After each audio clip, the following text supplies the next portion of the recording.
Siamo qui con Bragagnolo e Danieli con il marcatore, i marcatori. Adesso cerchiamo di capire insieme di chi è il gol. Io parto da quello che secondo me ha segnato.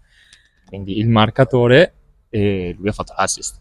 Ah, ok, però mi sa che qua non è d'accordo. Sentiamo, perché ti abbiamo visto esultare come se avessi facendo proprio segni. Non si è visto bene, da dove ho calciato il calcio d'angolo, non l'ho visto bene e ho esultato perché, vabbè, pensavo fosse gol mio, ma se è gol di Simo lo lascio a Simo, dai, mi prendo l'assist, va bene. Ah, adesso è così, prima non era così diplomatico, sbaglio. Per allora sciogliere qualsiasi dubbio lo guardiamo in diretta, ok? Ora qui c'è Danieli sulla sinistra, poi la qualità è quella che è, pallone dentro, Sì. in qualche modo. Allora, c'era anche il dubbio autogol, che tu l'avessi presa e poi il tocco di un difensore. Si vede bene, ha detto. Vabbè, gli pagherai una cena, anzi lui tu allora. pagherà per Ok. lasciare il gol, no?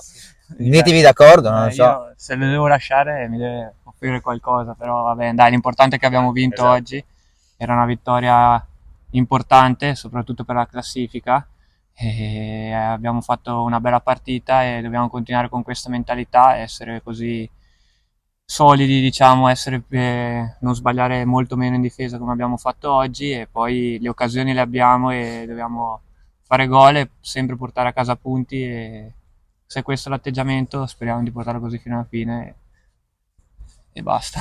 Oggi era la prima di 12 finali, no? Da qui alla fine del campionato, la prima l'abbiamo vinta, adesso testa la Casatezza la prossima. Ma sì, assolutamente, adesso testa domenica prossima, oggi abbiamo fatto quello che dovevamo fare, era importantissimo, però non dobbiamo abbassare la guardia perché il campionato è ancora lungo, c'è ancora 12 partite da giocare e quindi pensiamo già a domenica. Perfetto, allora bravo ancora al marcatore. Ah no, questo è il marcatore, va bene. Alla prossima dai, vi invertite, va bene. Grazie ragazzi. Grazie a voi.